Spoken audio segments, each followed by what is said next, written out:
Welcome to the Keys to the City podcast, where the kingdom enables your success. I'm your host, Christian Graham. Welcome today with SD's finest, international pop star, producer, songwriter, about to win a Grammy or something, coming soon, Mr. Patrick Hizon himself. What's going on, bro? What's good? What's good? Welcome thank you for coming on to the show. I'm happy to have you on today, bro. Talk to me about like what's new with you now that you're international pop star. Well, I just came back from tour maybe like 2 months ago. Right. With Jesse and Albert. Yeah. Right now I'm currently just working on my album. Okay. Releasing in October. Hey. Yeah, I'm just kind of doing Get your pre-saves. Yes, sir. I'm kind of just doing the whole waterfall release right now. Yeah. That's what I'm currently working on. Still working with like other artists, just with like production stuff. But yeah, this year I kind of felt like it was time to like release my own kind of like full project because I've never done it before. Yeah. Yeah, doing that, doing a lot of music video stuff now, like on the actual video side. Right. And yeah, that's pretty much it. That's pretty much it. Yeah. Talk to me a little bit about the waterfall layout. Yeah. Rollout. So, I mean, the plan right now is to release every 3 weeks until the full drop in October. Like a single? Yeah, Okay. single every 3 weeks. Okay. I'm going to be releasing about half of the album and then I'll drop the full thing in October. Nice. Yeah. Where did you like learn this side of like, this type of rollout? Was it just something that you guys kind of game plan together? Was it just No, honestly, it's I just saw other people doing it. Okay. And then I was like, all right, I'm gonna do the same thing. Yeah. But like honestly, this is my first time ever doing like a waterfall release because like it's only a waterfall release if you have like an album. Right. And this is like my first album I'm ever doing. Right. So I mean I've produced like plenty of albums for other Right. artists, but this is like my first one for myself. Your first solo. Yeah. Do you have features on the album or is it just you? So the album is a fully collaborative album. So there's one song that's just me, but the rest of the other 9 are all features. Yeah. So I kind of like being a producer, I tend to like really fall in love with like certain people's voices. Yeah. And like I would always wonder like, oh man, it would be sick if this person would be on this type of track. Right. And that type, yeah. And then just like trying to like create different combinations, I guess, that I think might work. Yeah. So like, yeah, I literally just reached out to a bunch of different artists that I really love to listen to and like tried to, see what could come out in kind of like, my style, but also a blend of like both of our styles. Anyone you want to specifically name drop that's going to be on the album? Yeah, sure. So like the latest one is going to be this song called Collecting Dust with Michael Carrion and Farrah. Okay. But yeah, there's going to be a bunch of people. Yeah. People that I have worked with before and people that I have never worked with before. Really? But I think I'm really trying to like expand on. So the entire album is called What a Feeling. And What a Feeling kind of came from actually me catching a really big fish. Okay. Yeah. Like after I caught the fish, it just felt so good inside. I was just like, dude, I've been like searching for this fish for a long time. Right. So I'm so weird, bro. I'm a fisherman. So yeah. But yeah, and then I just screamed. I was like, dude, what a feeling. And like, yeah, that kind of just stuck for like the past 2 years. And as I kind of started to write more songs and all that, I kind of just like was thinking about like album title stuff and like, yeah, that's what really stuck for me. Cause like every single song that I've ever made, like everything has like a different, I guess, like Feeling. yeah, a different. Well, not so much feeling, but like every song has like a different like situation, I guess. Okay. Yeah. Okay.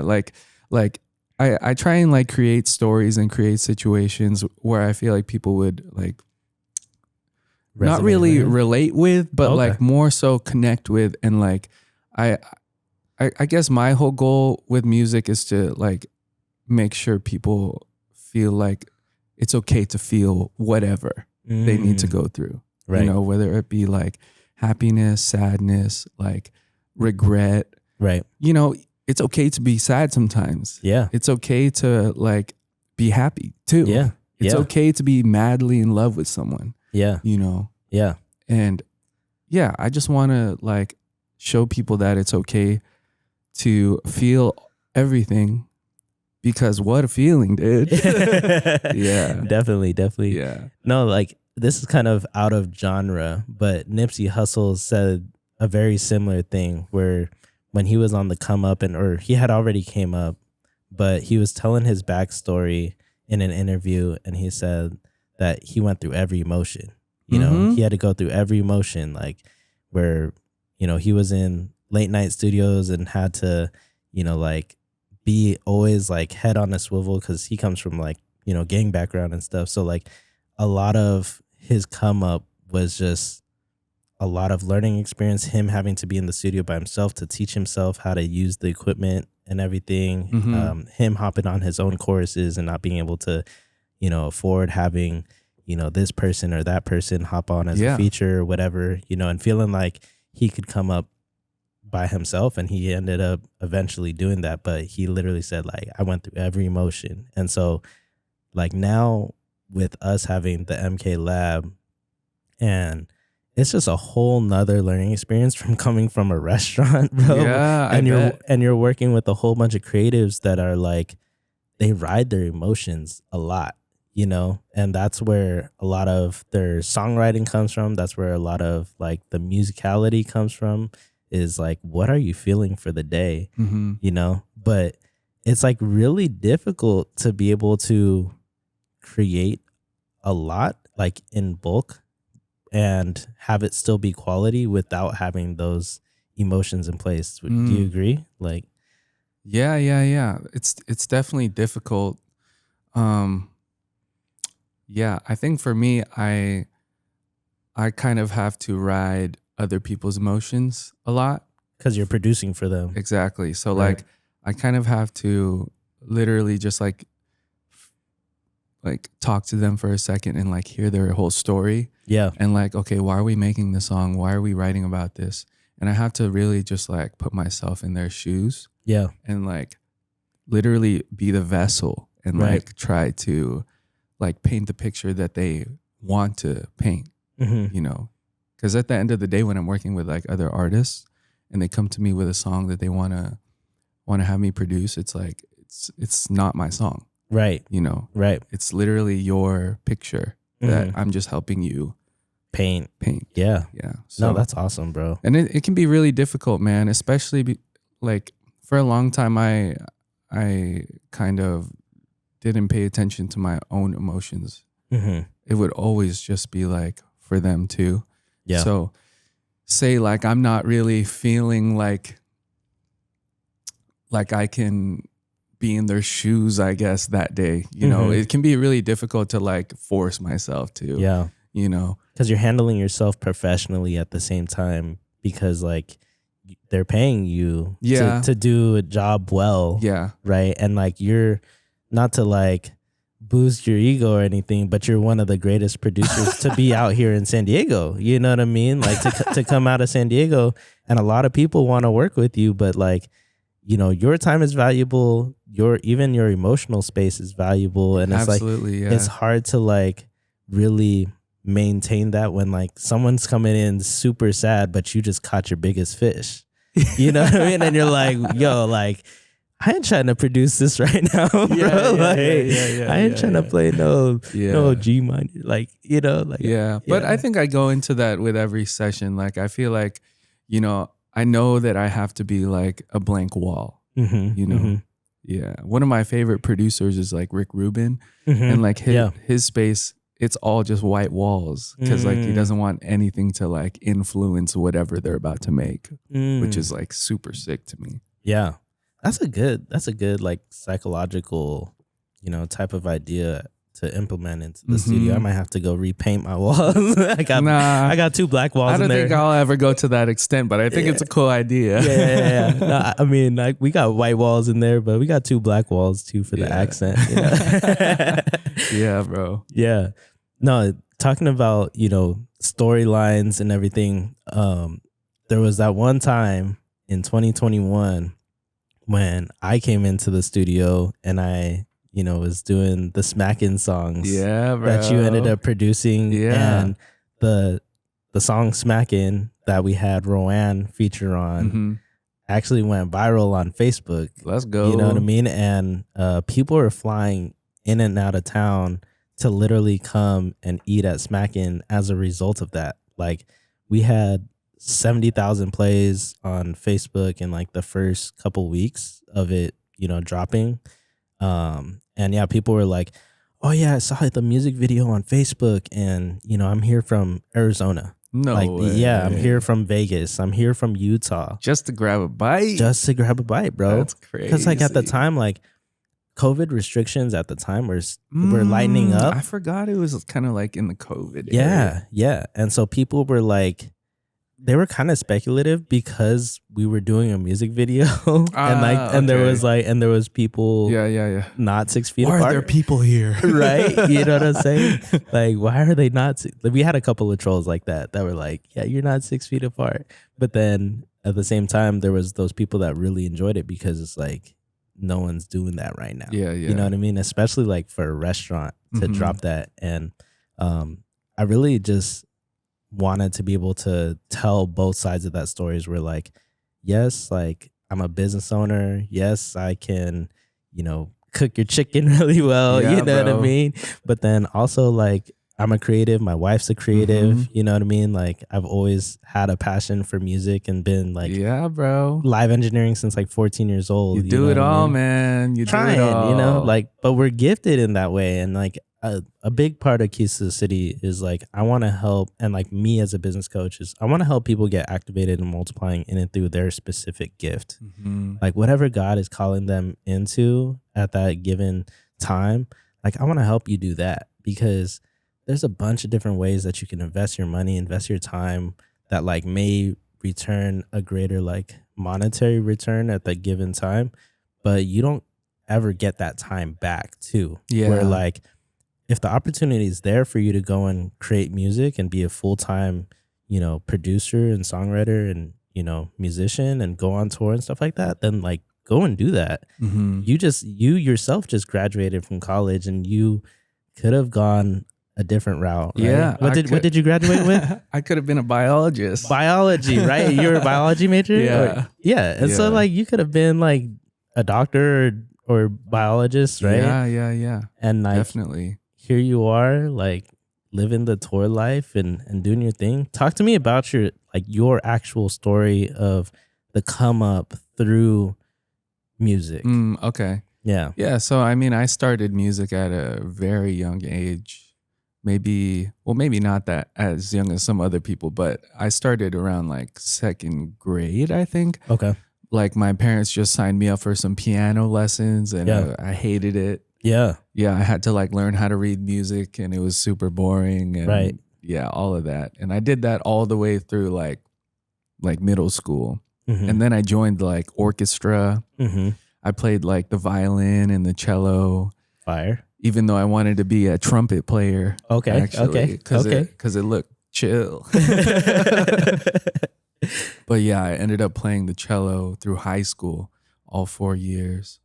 And yeah, still kind of playing piano, but not that cool. And then during high school, I started to listen to a lot of like R&B stuff.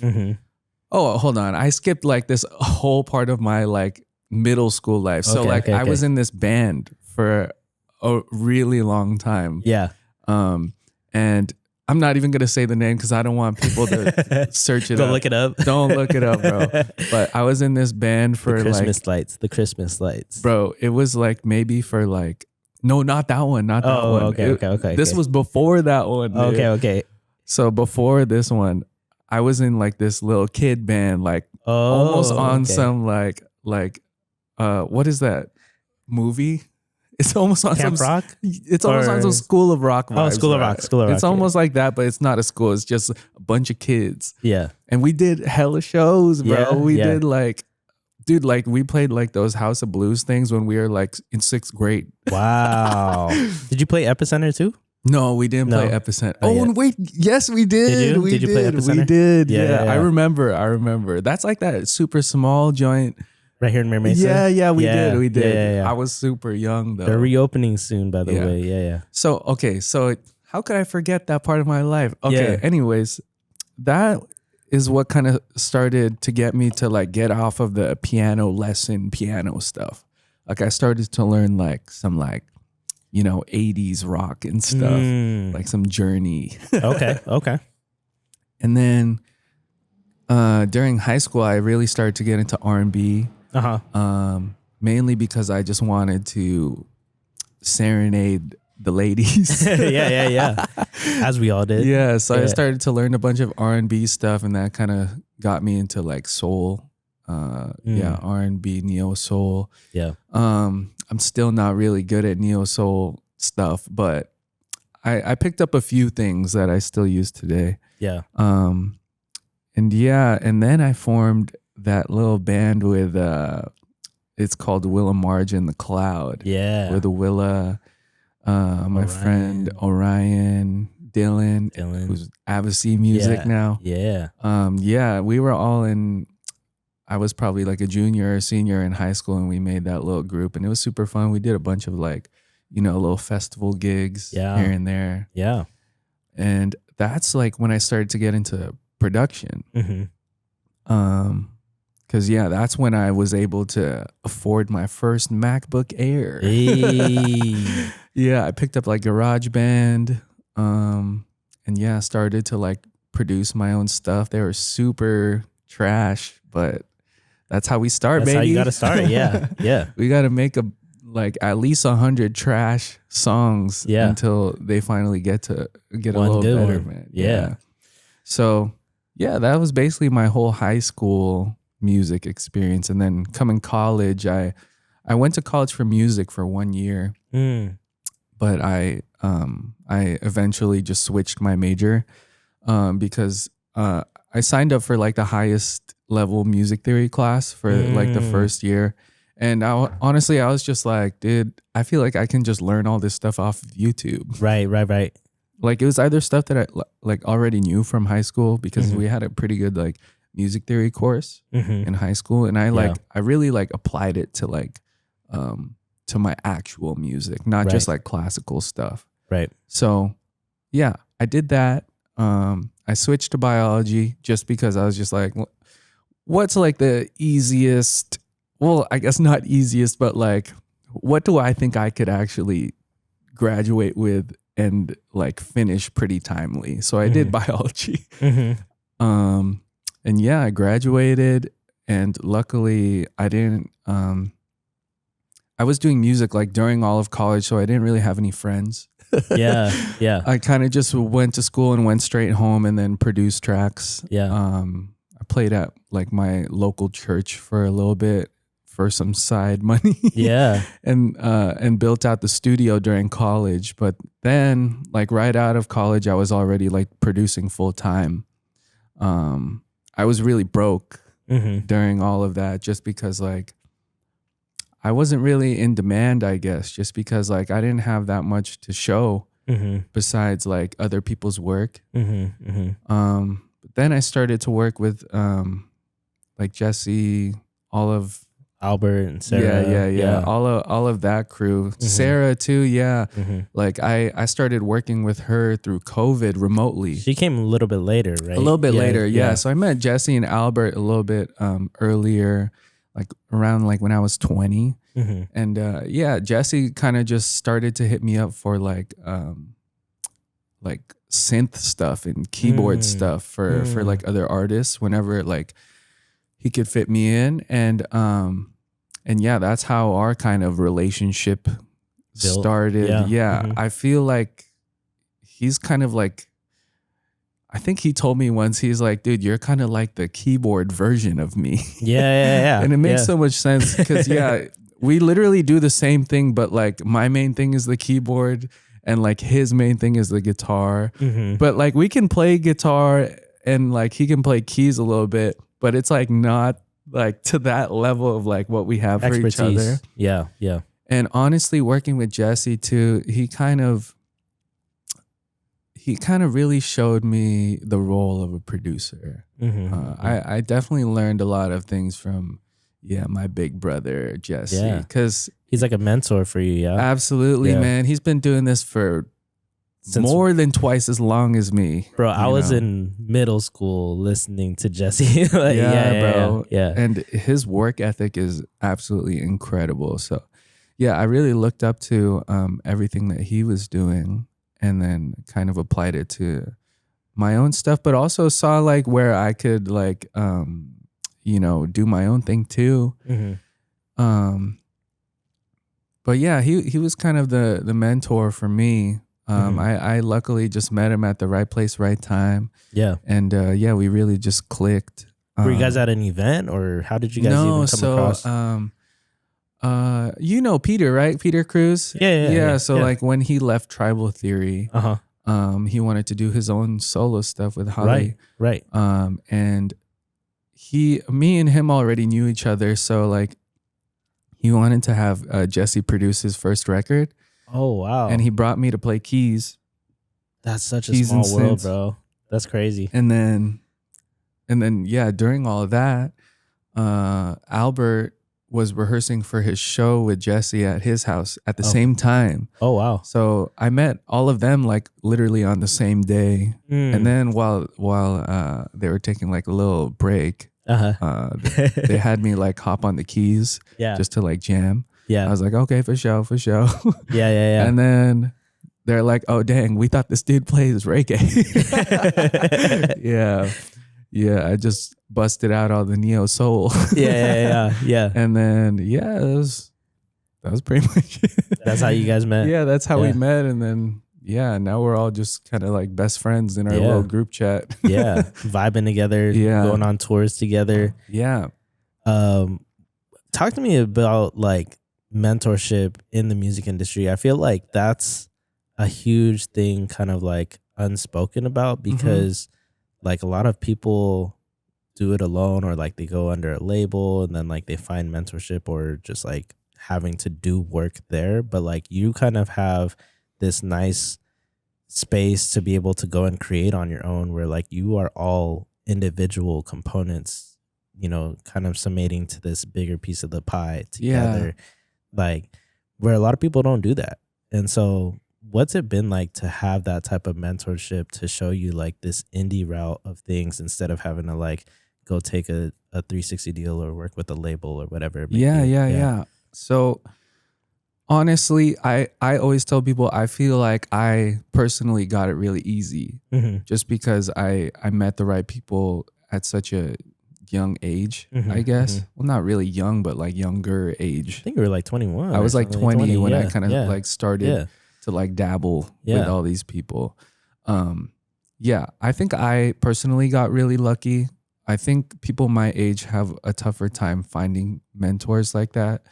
But honestly, I feel like the reason why we're all so close now is because I didn't really approach it like an artist to artist type of thing.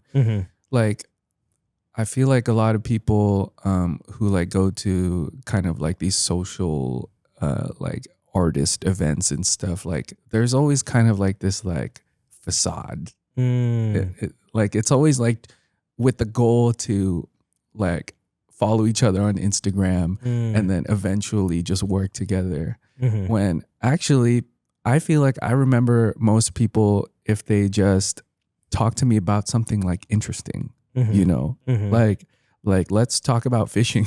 Yeah. Yeah. Or something like that. Or like, tell me like what you like to do that's not music, you know? And like, cause yeah, I feel like everybody will kind of try and like show their assets, I guess. Flex Kind of their stripe. all, Yeah. all at one go. And honestly, for me, like, I'm not very attracted to that. Yeah. For me, it's more so just like trying to like connect and see like if we vibe, Right. you know, because at least that's what would make me want to work with somebody now, you know. Yeah, but I feel like people don't really know that, you know, especially at a younger age. Like I feel like you watch shows like The Voice, American Idol, and you think that these are like the only ways that you can pop off is if you show like how good you are. Right. You know? Right. But like, how about just show people how much of a human you are? Yeah. You know? Yeah. And then maybe they'll fall in love like with who you are instead of just like what you do. That's big, bro. You know what I mean? That's big. Yeah. I love that about you because like a lot of people might assume because you're touring and because you're busy and because you've been doing like all of this big work that you might come off as like an arrogant or cocky or like, you know, just kind of like big-headed person or something like that because like you're not working with them at this given time, but like you have a whole nother story behind yourself. You know what I mean? Like that is this where like you just want to be able to connect with people, you know what I mean? And you're a very humble guy, you know what I mean? Like, and you've always been that very chill person to work with, as you've been saying this whole time, right? and that's what I really want to be able to bring on to Keys to the City too, is like be able to tell your authentic story from your lens because you are a high level producer, not just as a producer, but just like you're an expert in your field, you know what I mean? And like people don't understand what that looks like. And they try to go and flex their stripe to these kind of people that we bring on. When really we're just trying to have like authentic connection. Yeah. You know? I think man. everybody is just trying to have authentic connection. Like we haven't even talked in years. Yeah, you know? yeah. But we're able to like come back to this space and just be able to like, you know, chop it up and just be chill. Yeah, know? man. Yeah. Yeah, that's really all it's about, dude. Yeah. Just humans talking about just regular life, I Right. think. Yeah. Because like, yeah, we could talk about all the music stuff, but you know, at the end of the day, I feel like that's not really what makes us human. You know, we can actually, yeah, I guess you could say that like, you know, music, like making new songs and doing all this stuff will like bring you life, I guess, you know. I guess for me right now, it's like, it's more so like the other stuff too that kind of brings me life. Yeah. There's definitely points where like, this can start to feel like a job for me, especially with mixing because I hate mixing. I love writing songs though. Okay. I'll write songs until I die. But mixing, I hate mixing. Interesting. Yeah. Interesting. But yeah, I think my favorite parts of like sessions is just chilling and talking about other stuff, to be honest. Yeah. Kind of being their therapist. Yeah. I feel that all the time. Like now that I'm, you know, handling like other artists and stuff that I'm just learning to meet and everything, is that we're just able to have those like deeper conversations like sooner. And if I'm not able to get there, then like I'll like perhaps want to like hand this person off to like another engineer or another producer, because like I like to be beyond just the surface with, you know, my artists that I'm working with, or just people that I'm working with, you know, because it's really more than just work. It's all connection, you know. Exactly. And I feel like that's how you even get better, more quality work done when it does come down for work, you know, come time for work. Yeah. You know? There's definitely like a right place, right time for things too. Like if we're like, this has definitely happened to me a bunch of times where I'm like working with an artist and then like I'm like, all right, let's take a break. Yeah. And then while we're taking a break, they like start asking me like, oh, dude, what plugin you use on this? What plugin you use on this? I'm just like, oh, bro, Yeah. I'll show you later. Yeah. Right now is break time. Yeah, bro. Yeah. Let's go outside. I remember like when we were doing our sessions and we went to go get like poke. You know what I mean? Like, we're just like, all right, let's go eat instead. And like we don't even have to sesh really. Like we could just go eat, you know? Yeah, bro. Yeah. I think that as you start to like grow, like a lot of people, they feel that because they're spending the money, because they may not have the money to be able to be spending, like they're like, oh, I want to maximize that definitely all of this time and experience. You know what I mean? Definitely Whereas, makes like, sense. Yeah, when you have the money and you have the means to be able to kind of like lay back, it's like, all right, like that's get definitely that. true. You right? Yeah. I think that might be Okay. a component. Yeah, that a component. I don't know. makes sense. It might be. I guess for me, you can ask me anything you want at any time and I'll answer. Yeah. That might not be the case for most people. Yeah. But it is for me. So, yeah. I remember before setting up the studio, I had actually gone in and I asked for like some, you know, coaching on like mixing stuff and stuff. And like you were like happy to go ahead and do that. And like we spent an hour and like I ended up buying Waves. I ended up buying Waves Diamond package. Bro. I ended up buying the Triton. The Triton patch, dude. Yeah, I bought the Triton patch. My favorite plugin, dude. A Triton keyboard plugin is my favorite plugin, bro. I bought Keyscape, like literally everything. Like we wrote down like a whole bunch of stuff. You're like, yeah, you don't need to get totally Omnisphere. Forgot about that. Yeah, you're like, don't get Omnisphere right now. Go ahead and like just do like Keyscape and Trillion. And I was like, and you're chilling, right? I was like, okay, you're chilling, right? We've been chilling for a while, dude. Like, I mean, I ended up buying a bunch more, but especially for like the music that you guys are making too, dude. Yeah.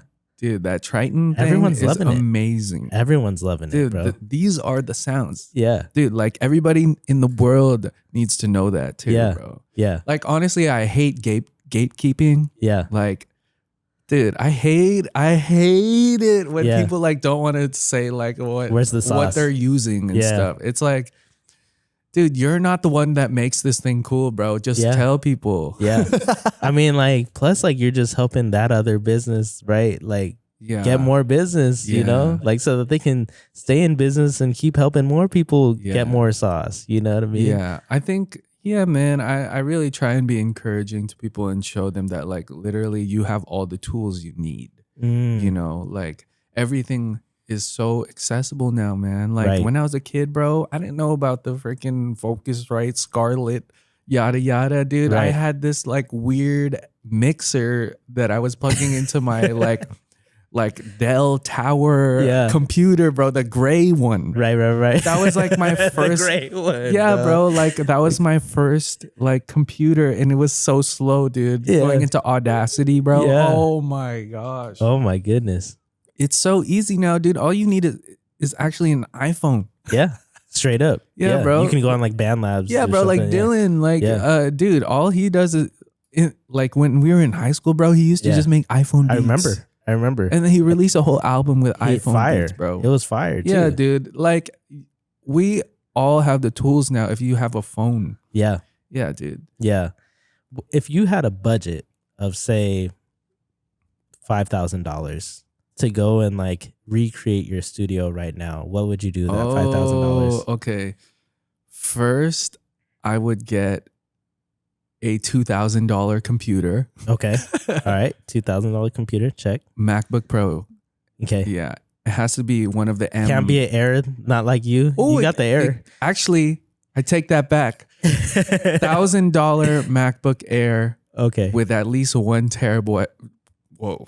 What? 1 terabyte of storage. Yeah. Okay. And then I would need 1 external SSD. Okay. Okay. Need hella space. That covers all of the computer stuff. Yeah. So it's not as much load on the computer. Yes. Yeah. I would buy a $50 MIDI controller. Okay. I would get Waves, Triton, Keyscape. I would okay, honestly, if I was broke, I would probably just crack all these things, but we're paying. Yeah. Right. We're at 2,500. We're at 2,500. 2,500. We're at Okay, 2,500. You got 2,500 left. I would probably get a subscription to Splice. Okay. Yeah. Yep. I agree. I would need to buy some instruments. So What DAW? What DAW? Oh, what DAW? Yeah. Logic. But am I a student? Are you still on? Are you still on Logic? Yeah. To this day? Yeah. I'm still on Logic. Okay. Let's say I'm not a student. That's $200. $200. Dang, this is a big budget. Yeah. Okay. So Actually, that is a pretty big budget. Let's say $3K. Okay. What am I at now? Wait, you're already at 28. Oh, okay. You don't even Let's get the say mic 4K. yet. Yeah. Mic and interface. We Mic need a and interface Scarlett with Okay. the Rode NT1A. Okay. So we're at 46 or 36. You got 400. No way left. that's that expensive. Scarlett's 100 and then a Rode NT is 400. No way. It's like 200. 200 It's now. like Yeah, 200 now. Yeah. It was like that back in the day. Oh, But yeah, now- yeah. okay, It's super probably cheap like now. You 200 can get it used for like $50, bro. True. Okay, those are the two mics. Or that's interface. And then, okay. And then I would get a Mogami cable. That's like $100. Mogami cables is the way to go, bro. We got Mogami all throughout the studio too. Yeah. I would get a Mogami cable Yeah. for sure. And then I need a guitar, Fender Strat, P bass. Okay, so that's probably like at least 1,000. Okay, so I think we're at budget then. Okay, All right. is that it? I think Yeah, I so. got my MIDI I mean, if you're at controller. 4, if you went to 4, Yeah. I think that's That's everything. pretty good. yeah. No, I think that's a super solid. Super But solid. honestly, if you're not even a bass or guitar player, you could get more plugins. But how do you feel about going with a Scarlett being a cheaper interface versus like quality of mics? Like, what's your thought process on that? Honestly, every Sarah Kang record that you've heard is off of a Scarlett Wow. and a Rode NT1A. Really? And that kind of proved it to me that you can literally record with like that cheap of gear yeah. and it's going to turn out great. I heard from Russ when he was doing the interview that like, what was the song that went like 4 times platinum? But it was, he was on a Blue. He recorded on a Blue. Bluebird. Yeah. That was my Yeah. first mic. Yeah. Yep. He recorded off of a Blue. Bluebird and- might even be slightly better. Yeah. And it was Sweatshirt, dude. Sweatshirt was Off of the a Bluebird, dude. From Really? yeah, dude. EJ was recording on Bluebird. Oh wow! See, there you go. Dude, it's not There you about. go. It's really not about the mic. Like you just need to spend like maybe $200 on a mic, and it'll be good.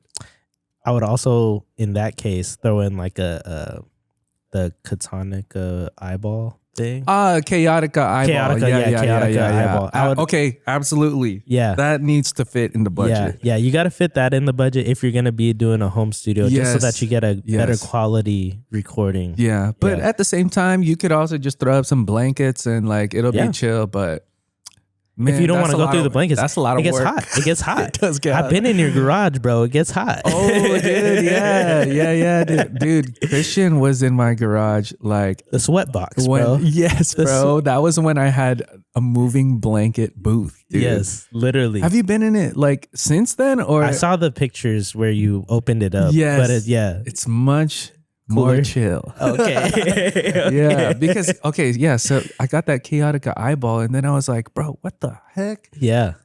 This like eliminates everything. Well, Yeah. at least like to a good, A good solid. to where it's like you don't need a booth anymore, bro. Yeah. But yeah, dude. You really don't. You can. It's cool. I think that it does help. Like over here at the MK, like we have the separate live room with the recording booth. Yeah. But if you can't afford to do that, like you can definitely get away with getting an eyeball like in Dylan's and like it comes out, or Avicii, and it works out fine, you know? All things considered, like as long as the rest of your house and stuff isn't going crazy, then, like, you're gonna be fine. At least for gear, I always say that like your like chain, I guess, is like only as good as your weakest link. So that's why I'm like, oh, you need a Mogami cable. Yeah. You know what I mean? It's I like agree. it's like you could have like a Neumann and like the best interface. You could have Yeah. like what is it? The Apollo Twin or whatever. It's pretty good interface. Yeah. And like, but if you have like a $5 cable, bro, Yeah. your chain is only as good as that $5 Yeah. cable. You can hear all of the static coming through. Yeah, bro. Everything coming through. Yeah. The latencies coming through too, you know. But yeah, man, at least for artists that don't have like a setup, I will always recommend that red interface and the Rode NT1A. It's like, it's goated, man. I feel like you can get so much done with that. Okay. So that's beginner level, right? All right. Now we go on to if we had $3,000 for marketing, social medias, music video. I'm already an artist, semi-established, trying to grow my streams, trying to grow my brand awareness. Mm-hmm. What am I doing with this budget? Yeah. So this is where it gets a little difficult for a lot of younger artists. Yeah. Because they don't really know where to spend it. I have less than 500 Spotify listeners right now. Less than 500. How many Instagram followers? 2,000. 2,000. Okay. And I have how much? $3,000? $3,000. Okay. Yeah. So if I'm releasing a song. Pause real quick. Realistically, they probably don't have 3,000 just to dedicate. I didn't have 3,000. Yeah, let's say 2,000. Let's say 2,000. I didn't even have 2,000. All right, let's say 1,000. Let's say 1,000. Let's say 1,000. $1,000. Okay. Because we could always 3x it or 2x it. I think in this scenario, okay, let's say that I'm like trying to promote my song. Yeah. Okay. You got a single on the way or an EP on the way. I finished my single. It's all mastered and everything. Okay. So first thing I'm doing is looking through all of the list of my homies. Okay. And I'm seeing who's like a videographer. Okay. And I'm going to see like how much they would charge me, but in hopes that they would just hook it up because they're also trying to figure their thing out too. Right.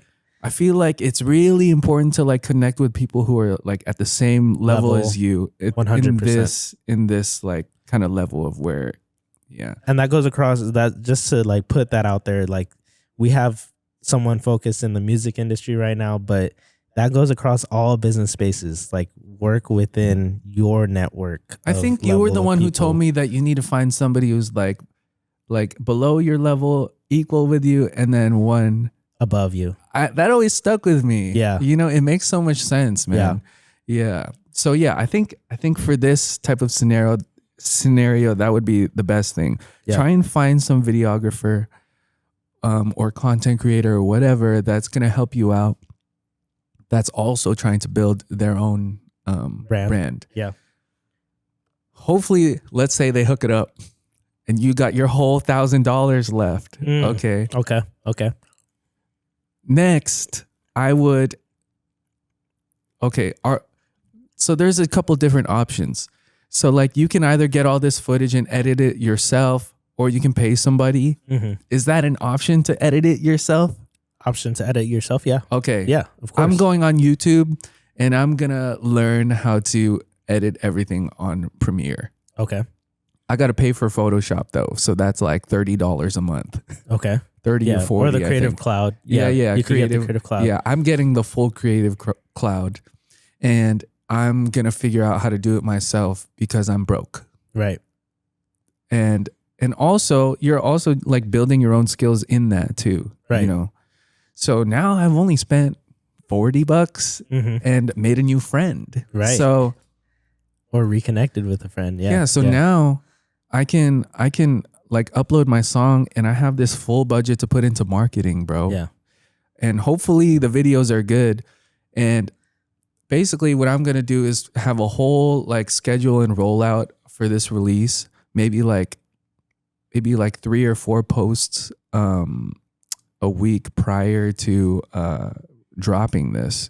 Okay. And I'm going to boost all of it with Facebook ads, Instagram ads, and all of that. Yeah. Because at least for me, that's what I started to do. And that I feel like that's where like my audience started to grow. Yeah. Is when I just put like a bunch of money into boosting the ads. But the thing is like it was only in like the content that I thought would blow up. Mm-hmm. You know what I mean? Like the little like Instagram like or the beat flips that I do. Yeah. I feel like that's super like it's interesting. Viral ready. Yeah. Those are the ones that I'm going to boost. I'm not going to boost like the random, like, oh, my song is out in 2 days. Nobody cares. Right. Nobody cares, bro. Right, but if you like post the one where you're like singing your song and it's like a really interesting part of the song and it's like short, you know, that people can like keep on playing, I would definitely like go for those for boosting. And then I know Spotify also does like discovery mode, marquee, and they're doing showcase now. I'm putting a bunch of money into those because I feel like that stuff will actually get you new listeners on Spotify, the app itself. Yeah. But I think it's also about trying to like, you can target, like say you're only trying to build your Instagram. Then I guess you could kind of put most of your money into that boost. But I feel like it's also important to consider all of the other platforms. So it's 100%. Like, don't just put, they say don't put all your eggs in one basket. It's really the same thing. Like, like put some money into stuff where like you may not think that you can have an audience there, but like there's people. Yeah, for sure. Even 100%. if it's like only like freaking 10 people, dude. Yeah. At least you're like starting to grow that. You're growing like 10 raving fans already that might all buy your merch or something when you end up releasing merch. Yeah. So, and I think after I went on tour and like went to all of these shows and like actually met some of these fans too, they would tell me that like, yo, I still listen to your song 7 o'clock. Yeah. I was like, dude, I don't even know what that song is anymore. Yeah, bro, dude, that was so long ago. And like, these are the people who like go to the shows. These are like your biggest fans. Right. If they know those songs, bro, you know how long they've known you and you didn't know them, bro. Right. Like these people really matter. Yeah. 100%. And like I feel like there's a chance that you won't find them if you don't take the chance, so. That's a big one. Yeah. That's a big one. No, 100%. I think that people get caught up like just focusing on just the Facebook ads when like you can spread it out. You can go to TikTok, you can go to Instagram, you can go to YouTube ads, Google ads, even, and really start to diversify. Yeah. Or even like, what's your thoughts on like playlisting? Like playlist push? Like playlist push. So I used to do it, but since Spotify has their own like playlist push now thing, I'm kind of starting to do it less. Also, I feel like I'll get on a bunch of playlists for sure, but I feel like the like streams that I get from the playlist isn't that much, just because of like how much like competition there is in a playlist. Right. If your song is at the very bottom, dude, you're only gonna get like 3 streams from that. So like it's not worth investing money into that, like 100, even more than $100 into it, at least for me. I used to do it a lot more in the beginning though, but for me now, and know that this may be different for other artists too, this is just for where I'm at right now, because of like the amount of monthly listeners I have, it's just not worth it for me. Yeah. But I think if you're like a up and coming artist, it may be worth it to put like maybe like $100 into here or here. Yeah. It's all kind of just testing the waters and seeing where your audience is. Yeah. Yeah. Like maybe Instagram isn't doing so hot for you, and maybe your audience is on TikTok. Right. Right. Like if I'm making like really cute music, I try to make cute music right now. Yeah. Then maybe my audience is more tailored towards younger people. Yeah. And they're usually on TikTok. And it's over in Asia. It's not even just the US. Yeah, bro. I figued out that like most of my audience ain't even here, bro. Yeah. They're not even in this country, dude. Yeah. I looked at your Spotify earlier actually, and it was like you have 750K now. The last time I checked, it was only at 600. So you've already grown a lot since the last time I've checked. But then you're also looking at like Thailand and like Myanmar, I think is what it's called. The other Asian countries, like just a bunch of Asian countries. over Yeah, there. it's mainly Cambodia, like mainly like Southeast Asia. It's Yeah. like Thailand, Indonesia. Laos, yeah, bro. And I love Southeast Asia so much. Love the people there, bro. yeah, yeah. Give me just more keys of advice that you would give to, you know, these up and coming artists that you've experienced, that like if you could go back in time, like this is what you would have done differently. I feel like for the most part I did it right. Yeah. But I think a lot of younger artists today try and get as big as possible in such a short amount of time. Right. And then they forget that they need to learn some things. Yeah. I guess. Yeah. And they kind of just figure it out on the way, which is totally cool, man. Yeah. But I feel like I wasn't super eager to learn everything. Mm-hmm. I felt like I was going to learn things at the right time, like when as they come. Yeah. You know, like I wasn't really rushing to like get into the live shows so quick. Well, one of the reasons was because of COVID. But I wasn't like super eager to like, you know, book my own venues and like play live and all that stuff. Like my first tour was that tour with like Jesse and Albert. Yeah. You know? Yeah. And like already it's like one of the biggest tours that I think I'll ever be on in my life, you know? But I didn't have to like go through a bunch of like really crappy like shows to get to there. You know what I mean? Because I kind of just let it happen. Yeah. I guess. You were building your brand the entire time and just letting your brand then come to you, like letting all of that audience and fan base and stuff essentially come to you. Yeah. Yeah. I think what I focused on in the beginning, or not really in the beginning, but like the whole process was kind of just building for myself and making connections with like other artists. Not only because like I felt like that was the right thing to do, but also because that's what I wanted to do. Yeah. You No, know? 100%. I wanted to meet more people, wanted to work with new people, so that's really what I focused on. And at the same time, like I said, bro, like I really feel like I had it easy because like most of these people would come to me just because I like had a song with Sarah, had a song with Jesse, had a song with Albert. Yeah. It's not going to be that easy for most people. Yeah. I really, dude, I'm really blessed. I mean, you had Sarah when she was at like 100,000 That's true. or something like that, like less than. Yeah. And then she ended up going to where she was too. So like, I really thought that made a big impact too, where like you guys caught each other at that equal level playing field where it's like, oh yeah, this is what I can offer you. This is what she can offer me.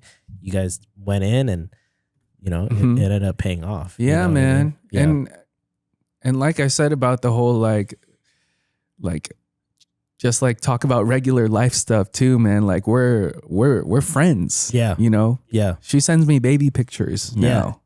You know, it's more than just like a transactional thing. It's 100%. We're family now. Right. Yeah, dude.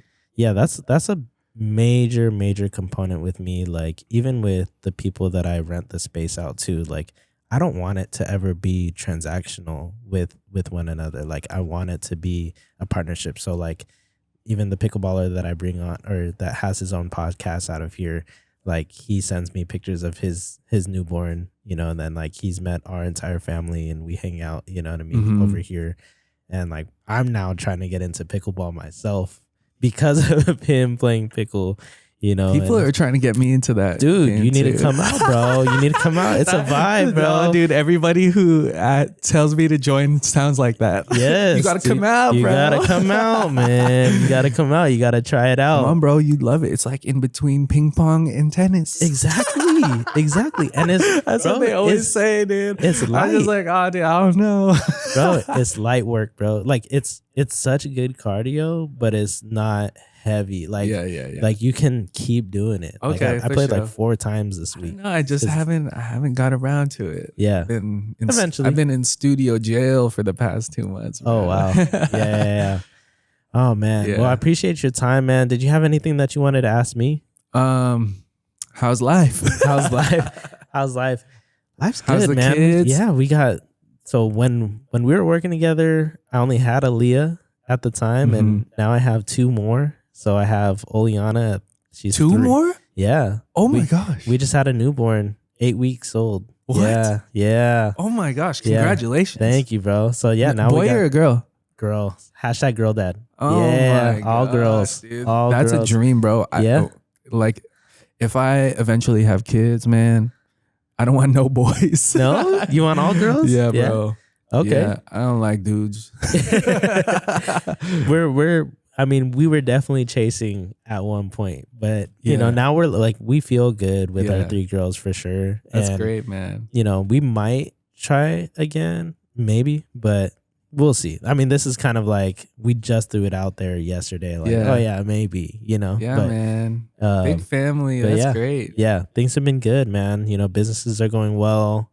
Family is growing, all healthy. That's great. And just trying to get out there. Like I remember being in the studio when I came in to learn about the plugins, and I was like, bro, like you need to start content creating, bro. Like you need to really start doing it. And you're like, yeah, you know, I'm thinking about making this push like this upcoming year, you know, but like I don't really like being in front of the camera. And I'm like, bro, you gotta cut that off. Like you gotta like you are so built for this, bro. And like ever since then, like, you know, you took content creating to a whole nother level. Now you're like the only one in some of your videos, and you're like showing like you playing guitar, you playing keys, you playing drums, and I'm like, yo, you're killing it, bro. Yeah, it's definitely like a lot more than just like putting a camera in front of yourself. Yeah. You know, at least for me. Yeah.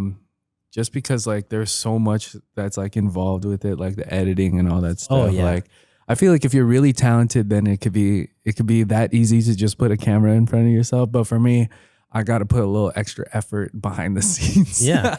No, I mean, I do all my own editing still for like the pod and stuff too. Like, and it's just like, I think the biggest like motif that I take away from everybody that I'm learning from is that we all develop like so many multifaceted skills. You know what I mean? Yeah. Like a lot of people just like kind of stay in this container, this one box. But like over this course of this past year, like I've had to learn how to engineer, produce. Yeah, man. Like, you know what I mean? Like be a vocal producer even. Like, and I don't even sing, but like I have to like be a vocal producer.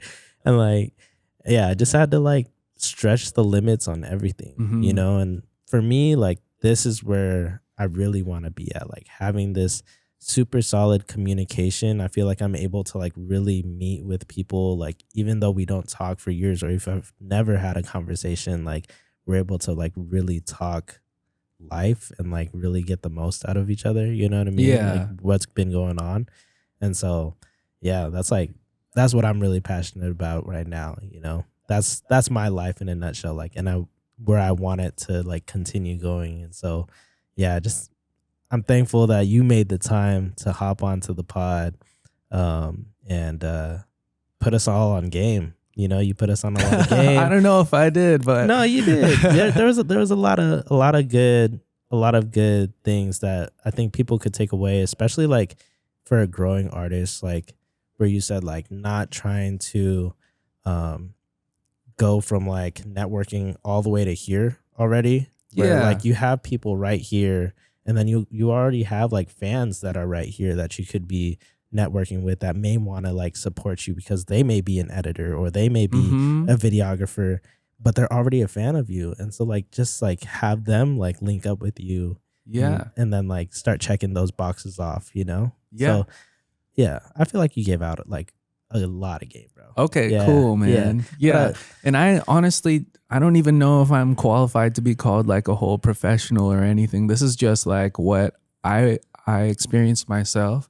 And like, yeah, I encourage people to like also not believe me and like try it for themselves. And try it for themselves and like look to other people too, you know, just 100%. Because like, I'm a super skeptical person. So like, I don't really believe anything other people say.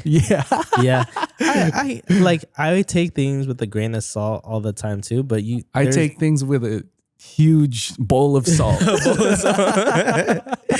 Yeah, I don't know, bro. I mean, yeah, you could do that, but I think there's a lot of value. Like if you didn't ever listen to Jesse, right, on anything, Yeah. right, or if you never developed that trust with him in any form of fashion, because he was like already kind of here, you know what I mean, like already kind of at a rise, Yeah. and you were and you were like still kind of like on your rise up, you know what I mean? Yeah. But like he met you back here and was like help you spring up to this level now, you know what I mean? And so like I think there's definitely value in learning from other people, and like you know, especially like learning from you, bro. Like even if you don't see it for yourself, you know, like there's a lot that people can learn from you, and just the way that you carry yourself, like what you look for, you know. For sure, man. Yeah. But anything else you wanted to talk about or ask me about that's cool. right now? Cool. Yeah. All right. Well, thank you for, you know, once again hopping on the pod. Yeah. And I just want to leave you off with this, man. Keys to the City is built on a Bible verse, Matthew 5:14, which is, "You are the light of the world. A city set on a hill cannot be hidden." And so I just want to encourage you to continue to go out into your city, into your community, into your fan base and your audience, and to just continue to spread that light and that gift that you have within yourself, and like just continue to make positive impact within your community, bro. I will, bro. I will. Thank you. Yeah. Appreciate you, brother. Love you, man. Love you too.